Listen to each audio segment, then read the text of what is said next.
चाची जी, मैं आपसे 100 बार कह चुका हूं कि आपके कमरे की लाइट 11 बजे बंद हो जानी चाहिए, मतलब बंद हो जानी चाहिए। अब आपको यह बात समझ में नहीं आती है? अब ये जो एक्स्ट्रा बिजली का बिल आया है, ये कौन भरेगा? अब चाचा जी तो ऊपर से आकर भरेंगे नहीं, भरना तो मुझे ही पड़ेगा ना।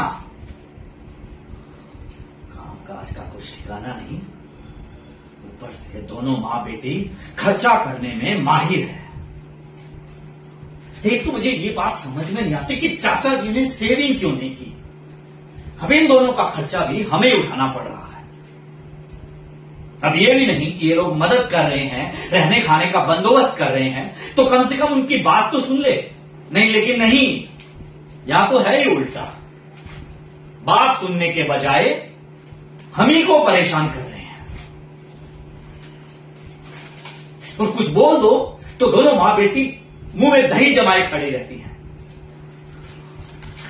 चाची जी, एक बात कान खोलकर सुन लीजिए। आज के बाद अगर ऐसा हुआ ना, तो मुझसे बुरा कोई नहीं होगा।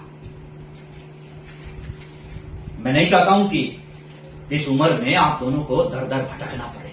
अरे आना की तो कुछ दिनों में शादी हो जाएगी, लेकिन आपका क्या होगा चाची जी? क्या करेंगे आप इस उम्र में?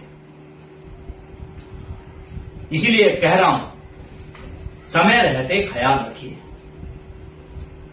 और हां, आगे से आपके कमरे की लाइट 11 बजे नहीं 10 बजे बंद हो जानी चाहिए। अब ये जो खर्चा हुआ है उसको कहीं तो एडजस्ट करना पड़ेगा ना। अब पैसे पेड़ पर तो लगते नहीं है कि पेड़ से तोड़े और जाकर बिजली का बिल भर दिया। भरना पड़ेगा मुझे। इसीलिए ध्यान रखें, आगे से 10 बजे लाइट बंद हो जानी चाहिए, मतलब 10 बजे हो जानी चाहिए, 1 मिनट भी ऊपर नहीं। श्रेया, ध्यान रखना, आगे से लाइट 10 बजे बंद होनी चाहिए। चेक करना, मुझे इन लोगों पर जरा भी भरोसा नहीं है।